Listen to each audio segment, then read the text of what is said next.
The weight of my violin case pulled at my shoulder as I navigated through the opulent ballroom of the Drake Hotel, my black dress a stark contrast against the sea of glittering gowns and tailored tuxedos.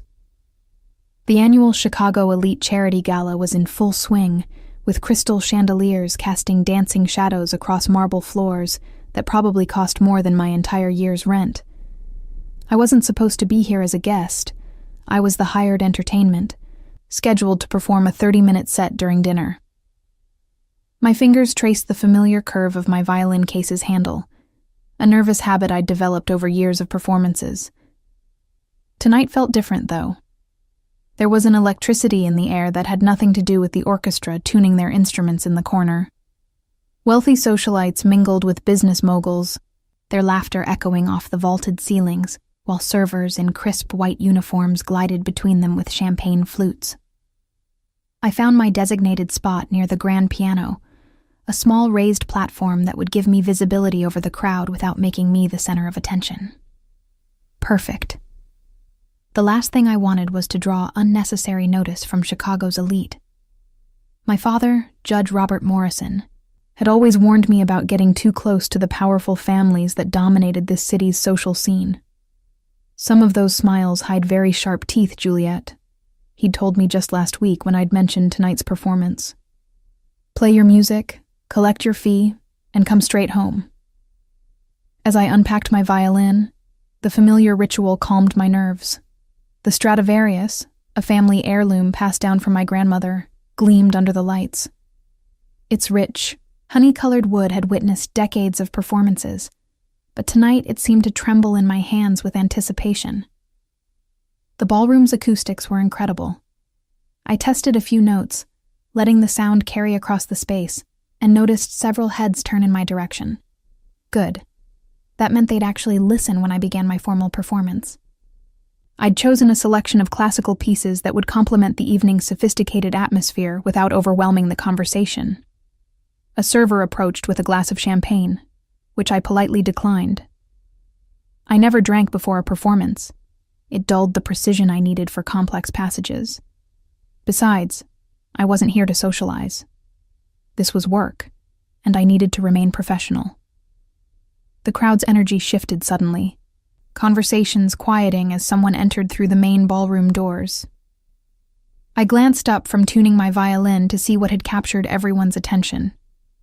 A man in an impeccably tailored black tuxedo moved through the crowd with the kind of confidence that commanded respect, or fear.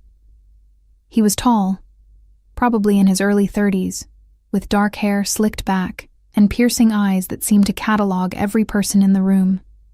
People stepped aside for him without being asked. Women's gazes lingered as he passed, while men straightened their spines and offered respectful nods. This wasn't just wealth walking through the room. This was power.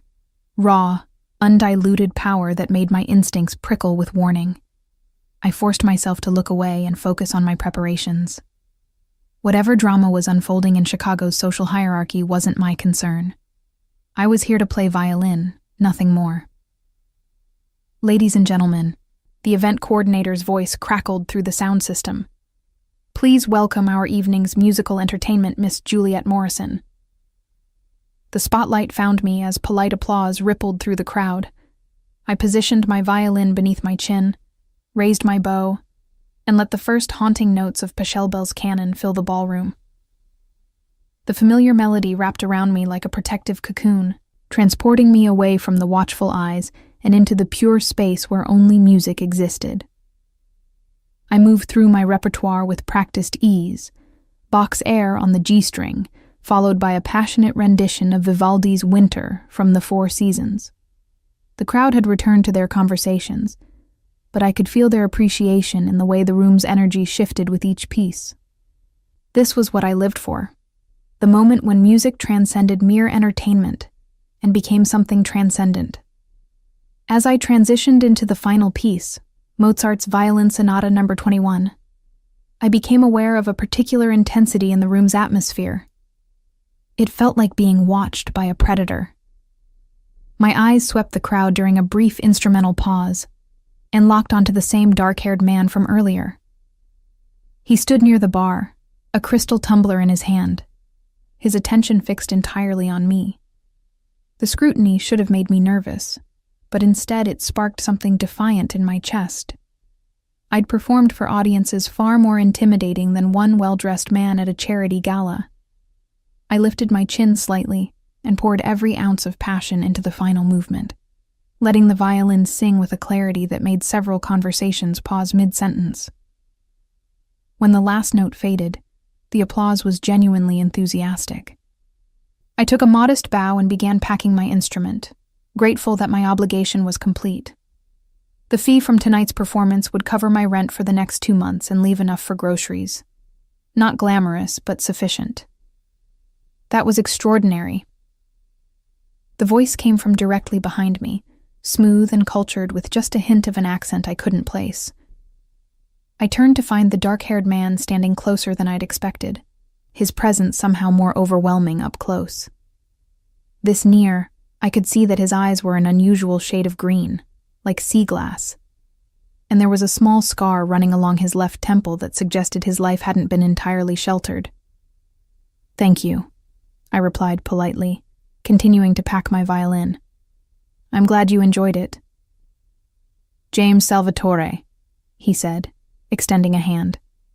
The name meant nothing to me, but something in his tone suggested it should. "And you are far too talented to be playing background music at charity events." I accepted his handshake briefly, noting the expensive watch on his wrist and the way his suit had been tailored to emphasize his broad shoulders. "Juliet Morrison, and I'm perfectly content with my career choices, thank you." His smile widened at my response, as if my slight coolness amused rather than offended him. "I'm sure you are. Tell me, Miss Morrison, do you dance as beautifully as you play?" The question caught me off guard. I glanced around the ballroom, where couples had indeed begun moving onto the dance floor, as the orchestra struck up a waltz. Several women nearby were watching our conversation with poorly concealed interest and what looked like envy. "I prefer to observe rather than participate," I said carefully. Something about James Salvatore set off warning bells in my mind. Maybe it was the way people kept glancing in our direction, or how the very air seemed to change when he moved through it. "Pity," he murmured, stepping slightly closer. "I was hoping you might honor me with a dance." The request was phrased politely, but there was an underlying expectation in his voice, as if he wasn't accustomed to being refused. The women within earshot were staring openly now, and I caught several whispered conversations that seemed to center on shock that James Salvatore was speaking to the hired entertainment. "I appreciate the invitation," I said, securing my violin case's latches with more force than necessary. "But I don't dance with strangers. If you'll excuse me, I have another engagement this evening." The lie came easily. My only engagement was with a cup of tea and a book in my apartment. But something about this man made me want to establish distance immediately. His expression flickered. Surprise, followed by what might have been amusement or annoyance. "Of course," he said smoothly. "Perhaps another time." I nodded politely and gathered my things, acutely aware that our entire exchange had been observed by what felt like half the ballroom. As I walked toward the exit, I could feel his gaze following me like a physical weight between my shoulder blades. The cool October air outside the hotel was a relief after the stifling atmosphere of the ballroom. I pulled my coat tighter and hailed a taxi, eager to put distance between myself and whatever undercurrents I'd stumbled into tonight. Some instinct told me that refusing James Salvatore's invitation had been the right choice, even if I couldn't articulate exactly why. As the taxi pulled away from the curb, I caught a glimpse of a figure in the hotel's entrance. James Salvatore stood silhouetted against the warm light spilling from the ballroom, his hands in his pockets, watching my departure with an expression I couldn't read. Something cold settled in my stomach as our eyes met through the taxi's rear window. I had the distinct feeling that this wouldn't be the last time our paths crossed, and that thought terrified me more than I cared to admit. I woke to the sound of my apartment building's front door buzzing incessantly. Groggily, I checked my phone, 6:47 a.m. Who could possibly be visiting this early on a Sunday morning? The buzzing continued, sharp and demanding, echoing through my small one-bedroom apartment in Lincoln Park. Wrapping my robe around me, I padded to the intercom by my front door. "Hello? Miss Morrison?" The voice was unfamiliar, professional. "Delivery for you." I frowned. I hadn't ordered anything, and deliveries didn't typically arrive on Sunday mornings. "What kind of delivery?" "Floral arrangement, very large. Should I bring it up?" Still confused, but not wanting to leave someone standing in the cold October morning, I buzzed them up. Through my peephole, I watched a delivery man struggle up the stairs with what appeared to be an enormous bouquet of white roses, at least 3 dozen of them, arranged in an elaborate crystal vase that probably cost more than my monthly grocery budget. "These are for Juliet Morrison?" he confirmed when I opened the door. "Yes, but I think there's been a mistake." "No mistake, ma'am. Sign here, please." Or, the bouquet dominated my small living room once he'd positioned it on my coffee table. The roses were perfect, their petals just beginning to open, and their fragrance filled the entire apartment. Tucked among the stems was a small card in heavy cream stock. "Thank you for the performance last night. Your talent deserves a more appreciative audience. J.S." My hands trembled slightly as I read the card. James Salvatore had somehow discovered where I lived and sent flowers that probably cost more than I made in a week. The gesture should have been flattering, but instead it felt invasive. How had he gotten my address? I was careful about my privacy, especially given my father's position as a federal judge. I set the card aside and tried to push down the unease creeping up my spine. Perhaps it was just an extravagant thank you from someone who genuinely appreciated classical music. Wealthy people sometimes made grand gestures without thinking about how they might be perceived. But as I made coffee and tried to settle into my normal Sunday routine, I couldn't shake the feeling that I was being watched. Twice, I caught myself checking the windows of my third-floor apartment, scanning the street below for anything unusual. Nothing seemed out of place. Just the typical Lincoln Park morning with joggers and dog walkers moving along the tree-lined sidewalks. My phone rang as I was reading the Sunday Tribune, making me jump and spill coffee on the arts section. "Juliet, you sound tense." My father's voice carried his usual note of concern. Judge Robert Morrison had an uncanny ability to detect when something was troubling me. "Just tired from last night's performance," I said, not wanting to worry him with what was probably nothing more than an overly enthusiastic admirer. "How did the gala go?" "I hope the city's elite treated you with appropriate respect." I hesitated, thinking of James Salvatore's intense green eyes and the way the entire ballroom had seemed to revolve around his presence. "It was fine. Standard charity event. The acoustics were excellent." "Good, good. You know how I worry about you performing at those sorts of gatherings, some of the families who attend." He trailed off, but I knew what he meant. Chicago's wealthiest circles often intersected with less savory elements of the city's power structure. "Dad, do you know anyone named James Salvatore?" The silence on the other end of the line stretched long enough that I wondered if the call had dropped. When he finally spoke, his voice was carefully controlled.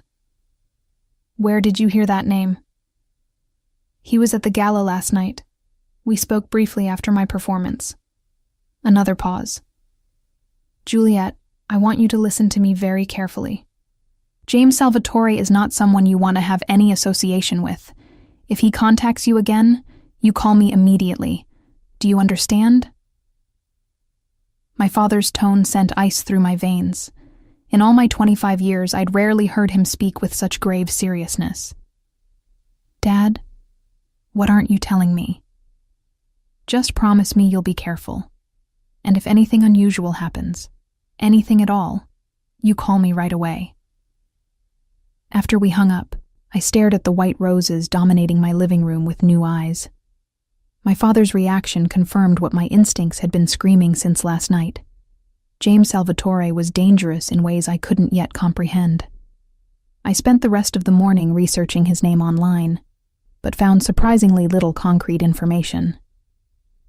There were mentions in society pages, photographs from various charity events and business functions, but nothing that explained the fear I'd heard in my father's voice. James Salvatore appeared to be a successful businessman with interests in real estate and hospitality, nothing more. Yet the lack of detailed information was telling in itself. In the age of social media and digital footprints, most people left extensive trails. The fact that James Salvatore's online presence was so carefully curated suggested significant resources and motivation to control his public image. Around noon, my phone chimed with a text from an unknown number.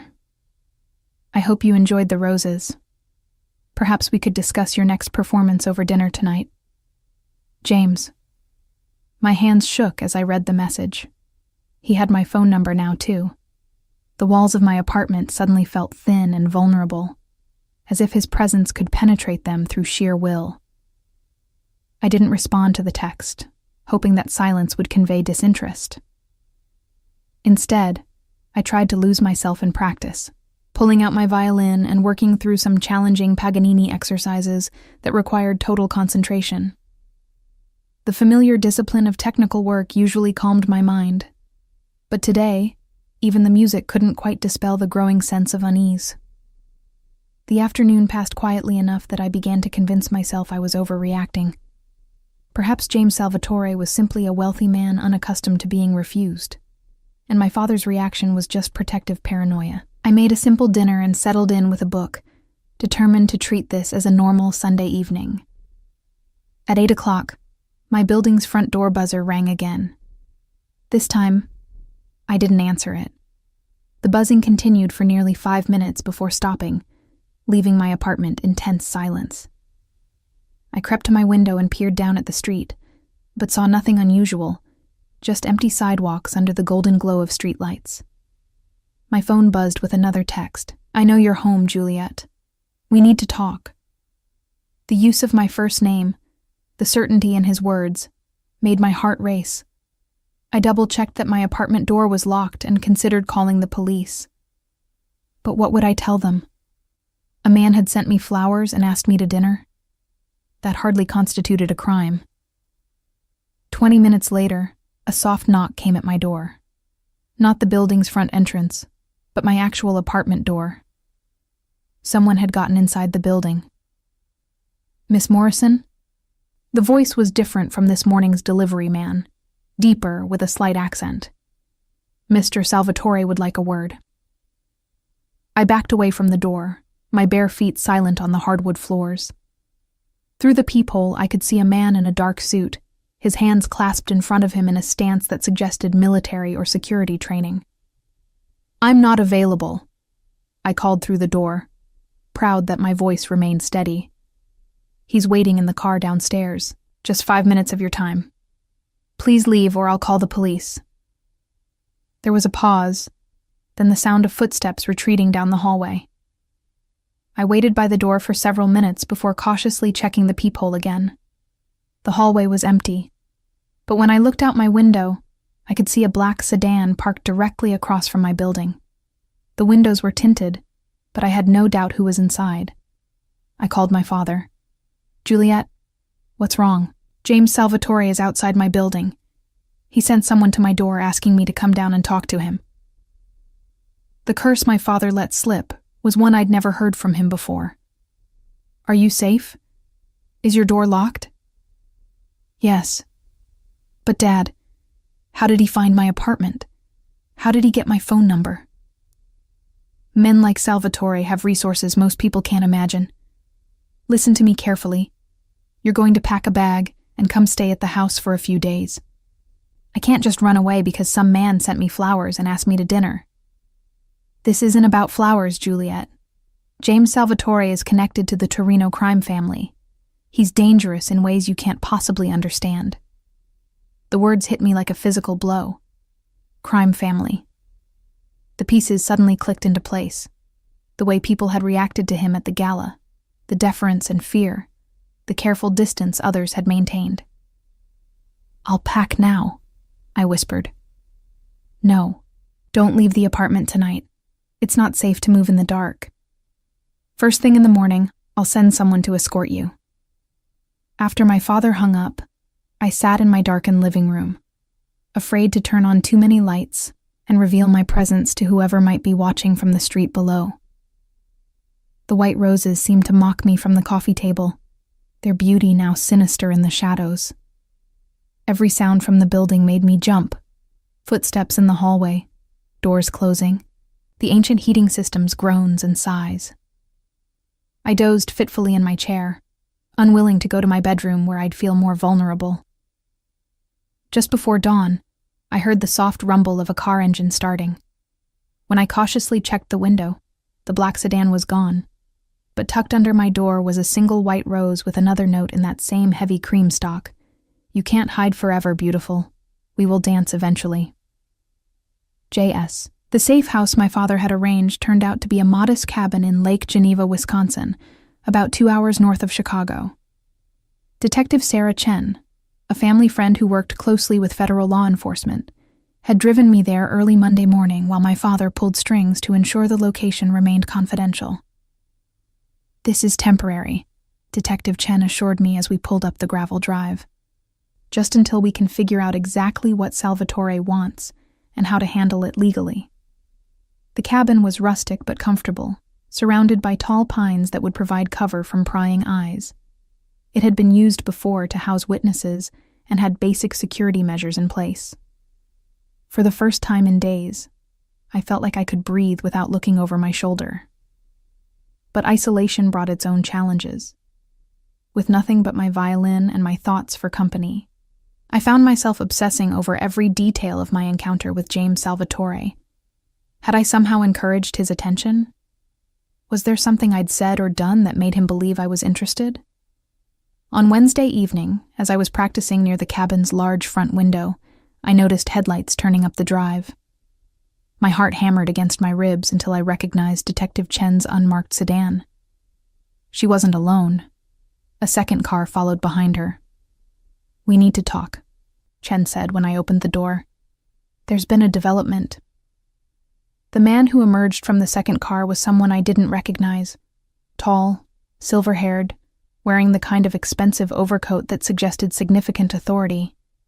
His pale blue eyes assessed me with sharp intelligence as Chen made introductions. "Juliet Morrison, this is Assistant U.S. Attorney Michael Brennan. He's heading up a federal investigation that your situation has become relevant to." Brennan's handshake was firm, but brief. "Miss Morrison, I understand you've been having some unwanted attention from James Salvatore." We settled around the cabin's small dining table, and Brennan opened a briefcase filled with photographs and documents. The first image he placed in front of me was a surveillance photo of James Salvatore, entering what appeared to be an upscale restaurant. "For the past 18 months, we've been building a RICO case against the Torino crime family," Brennan explained. "James Salvatore is Vincent Torino's right-hand man and presumed heir to the organization. He's also one of the most dangerous men in Chicago." He spread out more photographs. James at various business meetings, entering buildings, speaking with men whose faces had been circled in red ink. He oversees their money laundering operations through a network of legitimate businesses. Restaurants, nightclubs, real estate development. All very profitable, all very illegal. My mouth felt dry as I studied the images. This was the man who had asked me to dance, who had sent roses to my apartment. Why is he interested in me? "That's what we're trying to figure out," Chen said. "Your father thinks it might be connected to his position on the federal bench. Judge Morrison has been assigned to several cases involving organized crime figures over the past few years." Brennan leaned forward, his expression grave. "There's something else you need to know. 3 days ago, Vincent Torino was shot outside his restaurant in Little Italy. He's in intensive care, and there's significant doubt about whether he'll survive." The implications hit me immediately. Which means James Salvatore is about to become much more powerful. Exactly. And historically, men in his position consolidate power through strategic alliances. Sometimes that involves marriage into other influential families. Brennan's gaze was direct and unflinching. Your father is one of the most respected federal judges in the Northern District of Illinois. A connection to his family would provide Salvatore with significant legitimacy and protection. I stood abruptly, needing to pace. You're saying he might be targeting me as some sort of political marriage arrangement? It's one theory, Chen said gently. The other possibility is that he's genuinely attracted to you and isn't accustomed to being refused. Men like Salvatore don't hear no very often. Either way, Brennan continued, you're in a precarious position. We've intercepted communications suggesting that Salvatore has been asking questions about your schedule, your habits, your security arrangements. The cabin's cozy warmth suddenly felt stifling. I moved to the window, staring out at the dark forest beyond. What do you want from me? Your cooperation, Brennan said simply. We're close to having enough evidence to bring down the entire Torino organization, but we need more documentation of their financial operations. If Salvatore continues pursuing you, it might provide an opportunity to get someone inside his inner circle. I turned to face them, incredulous. You want me to spy on him? We want you to be our eyes and ears if the situation develops naturally, Chen clarified. You wouldn't be asked to actively seek out information or put yourself in danger. But if he continues his pursuit, any intelligence you could provide might help us protect other innocent people from his organization's influence. The weight of their request settled on my shoulders like a lead blanket. And if I refuse? Then you'll need to remain in protective custody indefinitely, Brennan said. Because men like James Salvatore don't typically lose interest in something they want. He'll keep escalating until he gets what he's after. I thought of my small apartment in Lincoln Park, my students who depended on me for violin lessons, the life I'd built, note by careful note. All of it suspended because I'd refused one dance at a charity gala. I need time to think. Of course, Brennan said, gathering his photographs. But don't take too long. Intelligence suggests Salvatore is growing impatient with your absence. He's been making inquiries through channels that suggest he's preparing to take more direct action. After they left, I sat alone in the cabin's silence, my violin cradled in my lap but unplayed. The strings reflected the dim lamplight, like silver threads in a web. Beautiful, delicate, and increasingly tangled. That night, I dreamed of dancing in an empty ballroom, while dark eyes watched from the shadows. When I woke, sunlight was streaming through the windows, and I'd made my decision. I called Detective Chen first thing in the morning. I'll do it, I said without preamble, but I have conditions. Name them. If this goes wrong, if I get in too deep, you pull me out immediately. No arguments, no delays. Agreed. And my father doesn't know the specific details. He'll worry himself sick if he knows I'm deliberately engaging with Salvatore. There was a pause. That might not be possible, Juliet. He'll need to be briefed on security protocols. Then you figure out how to manage it. Those are my terms. Another pause, then. All right. We'll work something out. When do we start? Today. We're bringing you back to Chicago this afternoon. And Juliet, thank you for this. You might be saving more lives than you realize. As I packed my few belongings, I wondered if I was making a terrible mistake. James Salvatore was clearly a man accustomed to getting what he wanted, and I was about to walk directly into his web. But perhaps it was time to stop running and start fighting back. I'd spent my entire life believing that talent and hard work were enough to build a safe, independent existence. Now I was learning that sometimes safety required taking calculated risks. The drive back to Chicago passed in a blur of autumn landscape and racing thoughts. By evening, I was back in my apartment, surrounded by the familiar walls that no longer felt like protection. The white roses had wilted in my absence, their petals scattered across the coffee table like fallen snow. I threw them away and waited for James Salvatore to make his next move. I didn't have to wait long. The knock came at exactly 8 o'clock Thursday evening, soft but insistent.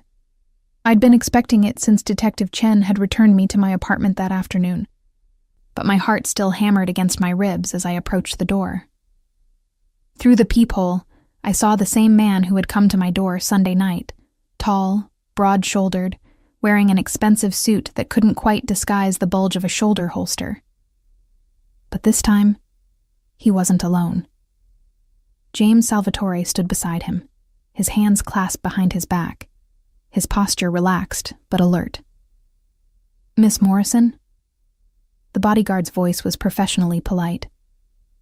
"Mr. Salvatore would appreciate a few minutes of your time." I took a steadying breath, remembering Chen's coaching from earlier. Act reluctant but not terrified. Show curiosity about why he's interested in you. Don't agree to anything immediately. "I've made it clear I'm not interested in socializing, Mr. Salvatore," I called through the door.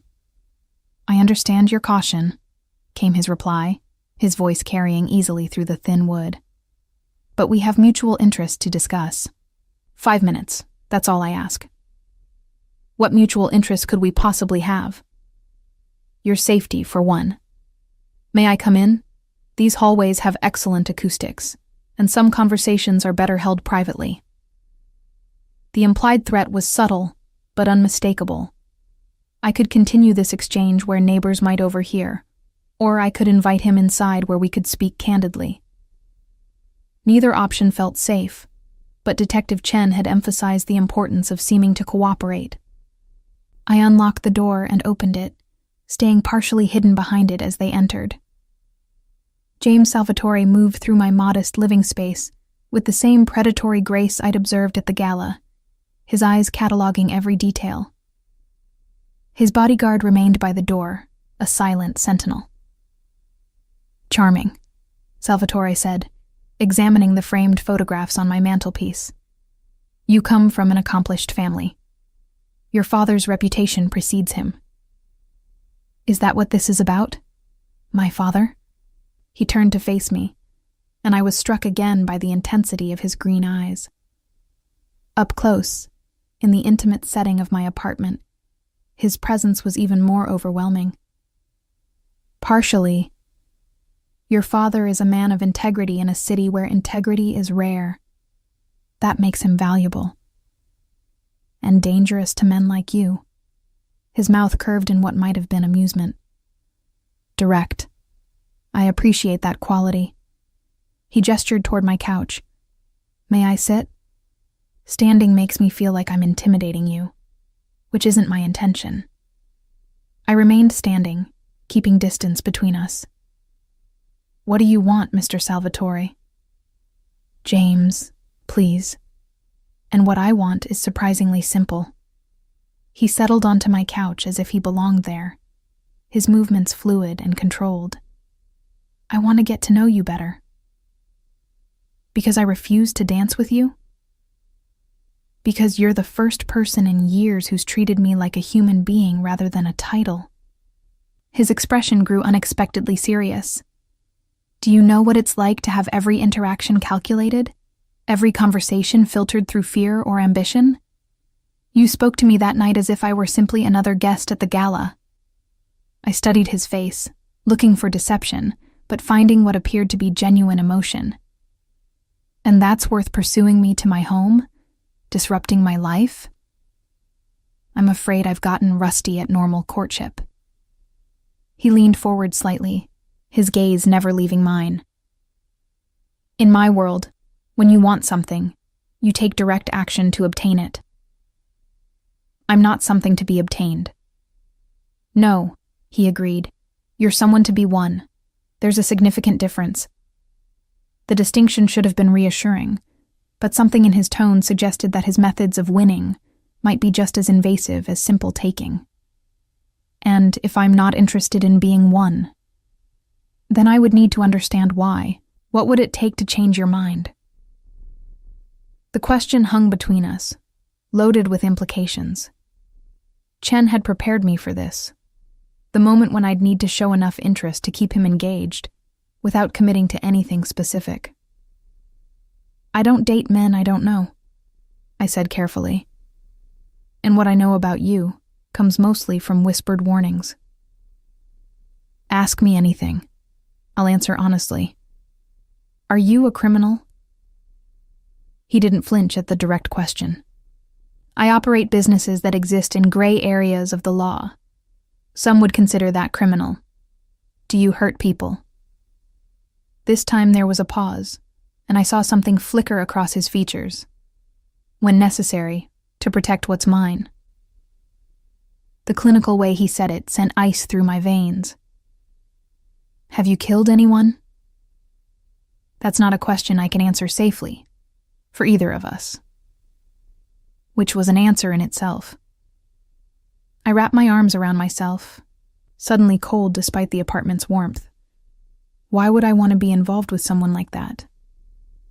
Because I can offer you protection, security, opportunities that don't exist in your current life. He gestured around my modest apartment. You're talented enough to be performing at Carnegie Hall, yet you're giving violin lessons to children and playing background music at charity events. That's not fulfilling your potential. Maybe I like my simple life. Do you? Or have you simply convinced yourself that wanting more is dangerous? The question struck uncomfortably close to home. I had often wondered what my life might look like with better connections, more opportunities to showcase my abilities. But I'd also learned early that my father's position made it wise to keep a low profile. I don't need rescuing, I said. Everyone needs something, he replied. The question is whether you're brave enough to admit what that is. Before I could respond, his phone buzzed. He glanced at it, and his expression hardened instantly. Excuse me? He answered the call, speaking in rapid Italian that I couldn't follow. When he hung up, the carefully controlled man who had been courting me was gone, replaced by someone harder and infinitely more dangerous. I have to leave. We'll continue this conversation soon. Maybe we won't. He paused at my door, looking back with an expression that was almost fond. You're remarkably stubborn, Juliet. In my experience, that's usually a sign of someone worth the effort it takes to break through their defenses. After they left, I sank onto my couch, my hands trembling slightly. The wire Chen had given me had recorded every word, but I felt contaminated by the interaction. James Salvatore's presence lingered in my apartment like expensive cologne, overwhelming and impossible to ignore. My phone rang within minutes.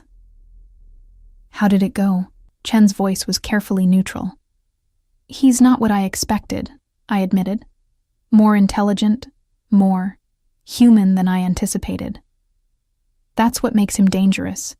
Evil rarely announces itself with horns and a pitchfork. Usually it comes wrapped in charm and rationality. He admitted to operating in gray areas legally, and when I asked if he'd killed anyone, he said it wasn't safe to answer. Good. That's the kind of admission that could be useful in court. How did you leave things? He said we'd continue the conversation soon. I got the impression that wasn't really optional. There was a pause. Juliet, I need you to understand something. We've received intelligence that Vincent Torino died this afternoon. That makes James Salvatore the head of one of Chicago's most powerful crime families as of tonight. The implications hit me like a physical blow, which means he's about to become much more dangerous and much more valuable to our investigation. We need to know how he's planning to restructure the organization, who his new lieutenants will be, how he's going to handle territorial disputes with rival families. You're asking me to get close to a man who just inherited an empire built on violence. I'm asking you to help us prevent that empire from growing larger. Salvatore is young, ambitious, and intelligent. If we don't stop him now, he'll be running this city within 5 years. After Chen hung up, I stood alone in my apartment, acutely aware that my life had just shifted irrevocably. The man who had asked me to dance was now one of the most powerful criminals in Chicago, and I was the only person positioned to provide law enforcement with intelligence about his plans. Outside my window, the familiar sounds of Lincoln Park, Traffic, distant music, the hum of ordinary life continued unchanged. But for me, normalcy had become a luxury I could no longer afford. I had chosen to walk into James Salvatore's web. Now I had to survive long enough to help the FBI cut it apart. The flowers arrived Friday morning. Not roses this time, but white orchids arranged in a sleek black vase with a card that simply read, "To New Beginnings." James. I was still staring at the arrangement when my building's front door buzzer rang. Through the intercom, a woman's voice announced herself as Maria Santos, personal assistant to Mr. Salvatore. When I opened my apartment door, I found an impeccably dressed woman in her 40s with steel gray hair and intelligent dark eyes. She carried a garment bag and wore the kind of understated jewelry that whispered rather than shouted wealth.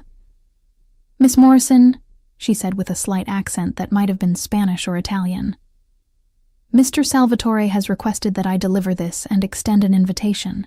She handed me an envelope made of heavy cream stock, the same kind that had accompanied the roses. Inside was an invitation written in elegant calligraphy.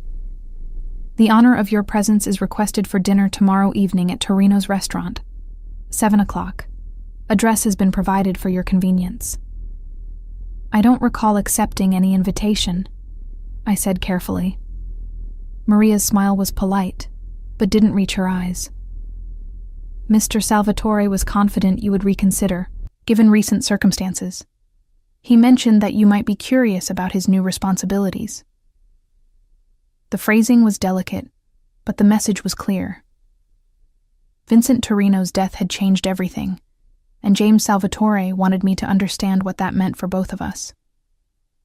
"And if I decline? Then I will convey your regrets, and he will be disappointed." Maria's tone suggested that disappointing James Salvatore was not advisable. However, he specifically asked me to mention that the restaurant will be closed to other patrons tomorrow evening. It would be a private dinner, with enhanced security for your comfort. The garment bag she handed me was heavier than expected. When I unzipped it after Maria left, I found a dress that probably cost more than my monthly rent. Midnight blue silk that would complement my dark hair and pale skin perfectly. The designer label meant nothing to me, but the craftsmanship was extraordinary. I called Detective Chen immediately. "This could be exactly what we need," she said, after I described the invitation. "A private dinner means he's ready to talk business. We'll wire you with our best equipment and position surveillance outside the restaurant." "Chen, this feels like it's escalating too quickly. Yesterday he was asking for 5 minutes of conversation. Now he's arranging private dinners and sending me designer dresses." Vincent Torino's death accelerated his timeline. He needs to consolidate power quickly, and apparently that includes securing whatever alliance he thinks you represent. That evening, I tried on the dress and was disturbed by how perfectly it fit. James Salvatore had somehow obtained my exact measurements, which suggested a level of surveillance that made my skin crawl. But when I looked in the mirror, I had to admit the result was stunning. The silk draped elegantly, transforming me from a struggling violin teacher into someone who belonged in his world. Saturday evening arrived with unseasonable warmth for October in Chicago. The wire Chen had fitted beneath my dress was sophisticated enough to be nearly undetectable, but I was hyper-aware of its presence as the black sedan arrived precisely at 6:30. The same bodyguard from Thursday evening held the door open for me. "Good evening, Miss Morrison. Mr. Salvatore is looking forward to dinner." Torino's restaurant occupied a prime corner location in Little Italy, its Art Deco facade suggesting old-world elegance with modern sophistication. As we pulled up, I noticed the heavy security presence. Men in dark suits positioned at strategic points around the building, their earpieces glinting in the streetlight. James Salvatore was waiting inside the restaurant's entrance, and the sight of him took my breath away. He wore a charcoal suit that emphasized his broad shoulders and tall frame, his dark hair perfectly styled, his green eyes bright with anticipation. When he smiled at my approach, the expression transformed his usually serious face. "Juliet," he said, taking my hand and bringing it briefly to his lips. "You look extraordinary." The restaurant had been transformed for our dinner.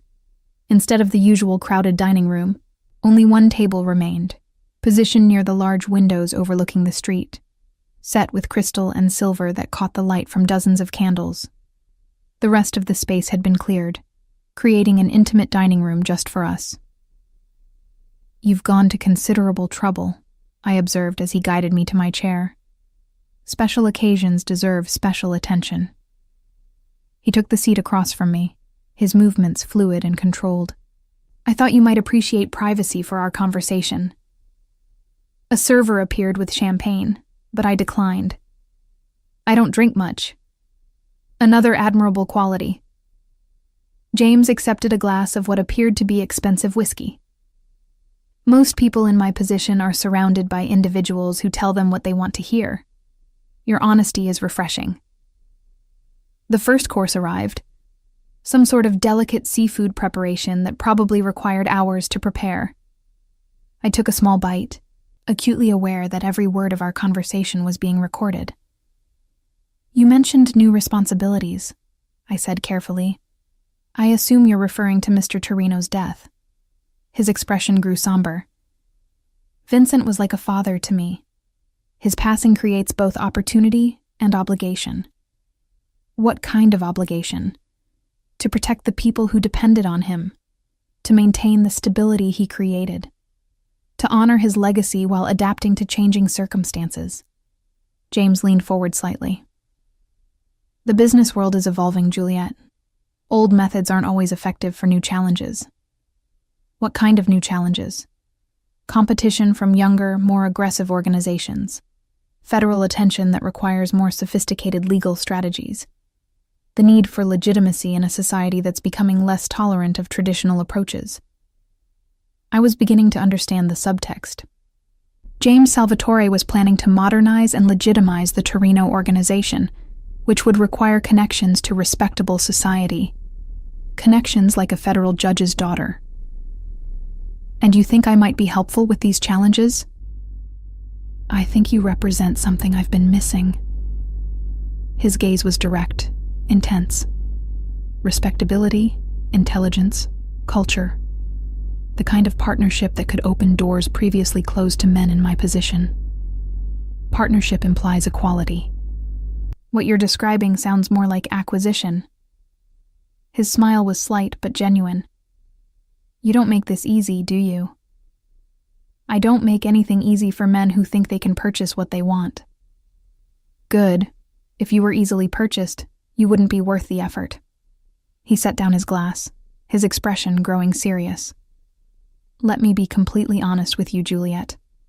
My world is dangerous, complicated, and often unforgiving, but it's also powerful enough to protect the people I care about from any threat they might face. Including threats that come from your world, especially those threats." The second course arrived, but I'd lost my appetite. "What exactly are you offering me, James?" "Security, opportunity, the chance to use your talents on a stage worthy of them, protection for you and your family from elements of this city that most people never even realize exist.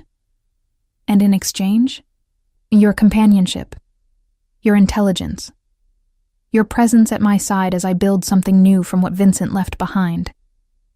The proposal was seductive in its scope. James Salvatore was offering me entry into a world of power and influence that most people could only imagine.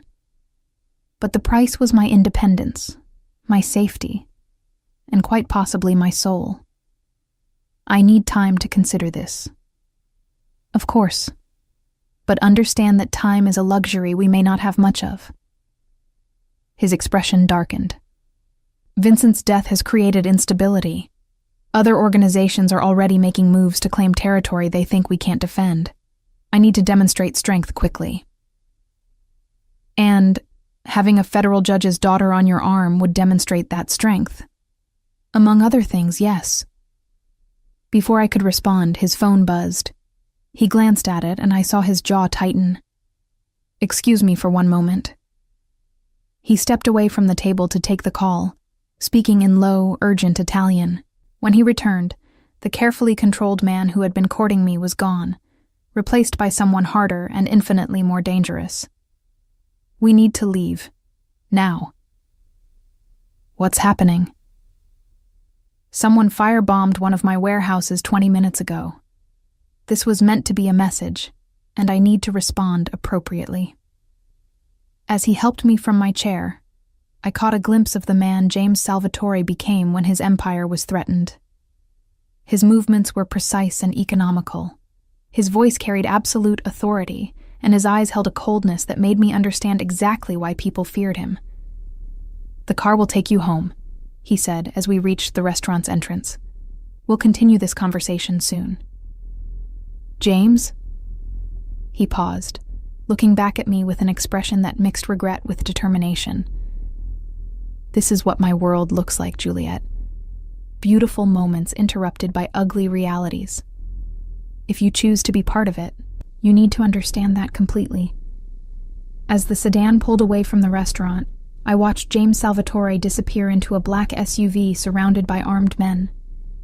The contrast between the man who had brought my hand to his lips and the one who was now heading off to wage war was stark and unsettling. But it was also oddly magnetic. There was something intoxicating about witnessing such raw power, such absolute confidence in the face of danger. James Salvatore was offering me a life where I would never have to worry about rent or security, or whether my talents would be recognized. The question was whether I was brave enough, or foolish enough, to accept. The explosion came at 3 a.m, shattering my bedroom window and throwing me from sleep into terror. Car alarms shrieked throughout the neighborhood as I stumbled to the window, my bare feet crunching on broken glass. Across the street, where a black sedan had been parked for the past week, orange flames licked at the sky. My phone was ringing before I could fully process what had happened. "Juliet, are you hurt?" James Salvatore's voice was sharp with concern. "I'm fine, but..." "Stay away from the windows. I'm sending men to get you now." "James, what's happening?" "Someone sent me a message about getting too close to a federal judge's family. They're using you to threaten me." His tone carried barely controlled fury. "Pack a bag. You're not safe there anymore." Through my broken window, I could hear sirens approaching. Fire trucks, police, probably federal agents who would arrive once they identified the target. The careful dance I'd been performing between James and Detective Chen was about to become impossible to maintain. "I can't just disappear," I protested. "People will ask questions. People will ask more questions if you're dead." The brutal honesty in his voice silenced my objections. "5 minutes, Juliet. Bring whatever you can't live without." I threw clothes into a suitcase with shaking hands, my mind racing. The wire I'd worn to dinner was hidden in my dresser drawer, along with Chen's contact information and emergency protocols. I couldn't take any of it without risking exposure. As I was zipping my suitcase, my apartment door opened. I spun around to find not James's usual bodyguard, but a woman in her 30s with short auburn hair and predatory eyes. She moved through my apartment with professional efficiency, checking corners and exits. "I'm Elena," she said without preamble. "We need to go, now." "Where are you taking me?" "Somewhere safe." Elena's gaze catalogued my apartment with the same thoroughness James had shown. "Bring your violin. You'll want something familiar where we're going." The building's fire escape provided our exit route, avoiding the chaos of emergency responders gathering in front. Elena moved with military precision, her hand never far from the gun holstered beneath her jacket. We descended into the alley behind my building, where another black sedan waited with its engine running. The drive took us north out of the city, past suburbs and into rural Illinois. We traveled in silence for nearly an hour before turning onto a private road, marked only by a discreet security gate. The property beyond was extensive, rolling hills dotted with mature trees, a large main house visible in the distance, and enough open space to see anyone approaching long before they could pose a threat. "Welcome to Salvatore Estate," Elena said as the main house came into view. "This will be your home for the foreseeable future." The mansion was a study in understated elegance, stone and timber construction that suggested old money rather than nouveau riche ostentation. James Salvatore was waiting on the front steps, still dressed in the dark clothing he'd worn to deal with the warehouse bombing hours earlier. "Are you hurt?" he asked immediately, his hands framing my face as he examined me for injuries. "Just shaken." His touch was gentle despite the obvious tension in his posture. "James, you can't just kidnap me because someone threatened you." "I didn't kidnap you. I protected you from people who would have used you to get to me." His green eyes were fierce with conviction. "There's a difference." Elena disappeared with my suitcase, while James guided me into the mansion's foyer.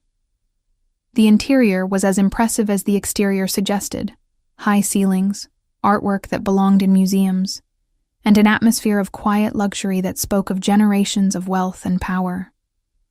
"This is temporary," I said, more to convince myself than him. "That depends on you."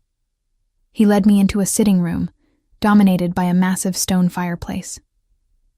"But it's also reality. The people who bombed that car tonight won't stop with property damage. They're testing my resolve, trying to find weaknesses they can exploit." "And I'm a weakness?" "You're someone I care about, which makes you a target." The admission seemed to surprise him as much as it did me. "I didn't anticipate that complication when I first approached you." Before I could respond, a door opened and an older man entered, silver-haired, impeccably dressed despite the early hour, with intelligent eyes that missed nothing. His resemblance to James was unmistakable. "Father," James said, rising, "this is Juliet Morrison." "Ah, the young lady who's been causing such upheaval." The older man's smile was polite, but assessing. "I'm Vincent Salvatore Sr. Welcome to our home." Vincent Sr. Not James's father, but Vincent Torino's father, which made him James's predecessor before Vincent Jr. took over. The family connections were more complex than I'd realized. "Mr. Salvatore," I managed, unsure of the appropriate protocol for greeting the patriarch of a crime family. "Please call me Vincent. We're going to be seeing quite a lot of each other." He settled into a leather armchair with the careful movements of someone managing old injuries. "James tells me you're a musician. I've always appreciated classical music. Perhaps you'll play for us sometime."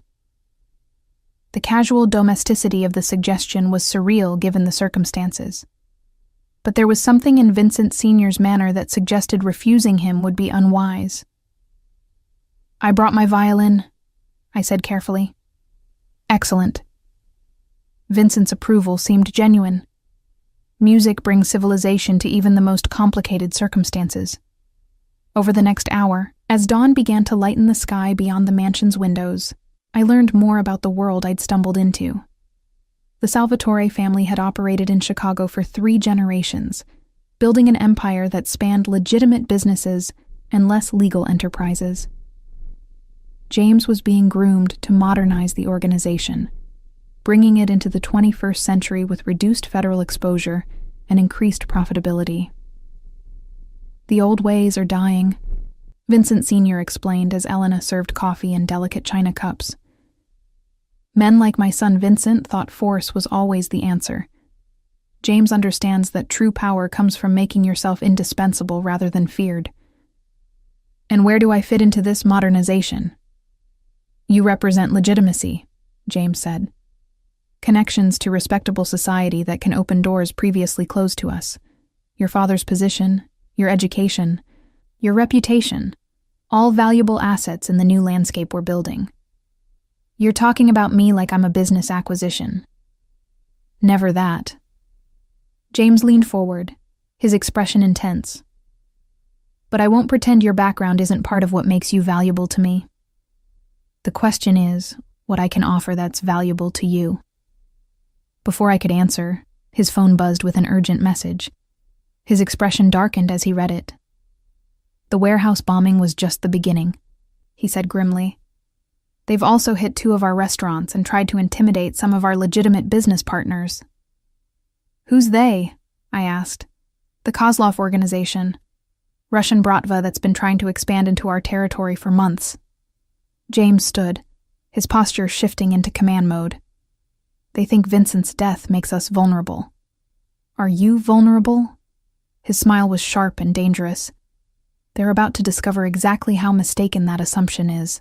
As James left to coordinate his response, Vincent Sr. remained behind, studying me with those intelligent eyes. My advice, young lady, is to think very carefully about what you want your life to look like, he said quietly. James is offering you more than most people ever dream of having, but he's also offering you dangers most people never have to face. And if I choose to leave, then you'll leave with our gratitude and protection. Vincent's tone was sincere. But you should understand that leaving may not be as simple as it sounds. Knowledge of our affairs brings certain obligations. The implication was clear. I'd seen too much, learned too much to simply walk away and resume my old life. Whether I stayed as James's partner or left as someone who needed to be managed, my independence was already compromised. As I sat alone in the mansion's elegant sitting room, watching the sun rise over grounds that were both sanctuary and prison, I realized that my choice had already been made. Not by James or his family, but by the sequence of events that had begun with a simple refusal to dance. I was part of James Salvatore's world now, whether I'd chosen it or not. The only question remaining was whether I would embrace that reality or spend the rest of my life fighting it. When James returned hours later, his suit replaced by casual clothes but his eyes still sharp with the aftermath of violence, I had my answer ready. I'll stay, I said simply. But I have conditions. His smile was triumphant but controlled. Name them. I want to continue my music. Real performances, not just private entertainment. Done. I can arrange auditions with the Chicago Symphony within the month. I want some independence, a role in whatever you're building, not just decoration for your arm. You'll have as much responsibility as you can handle. And I want honesty between us. No more games, no more manipulation. If we're going to be partners, we're equals. James crossed the room to where I stood, his movements deliberate and predatory. When he reached me, his hands framed my face with the same gentleness he'd shown earlier. Partners, he agreed, in everything. When he kissed me, it tasted like danger and possibility in equal measure. I was surrendering more than my independence. I was choosing to build something new with a man who could destroy me as easily as protect me. But as his arms closed around me, and the morning light filled the mansion with warmth, I realized I'd never felt safer or more alive. James Salvatore had won more than my compliance. He'd won my heart.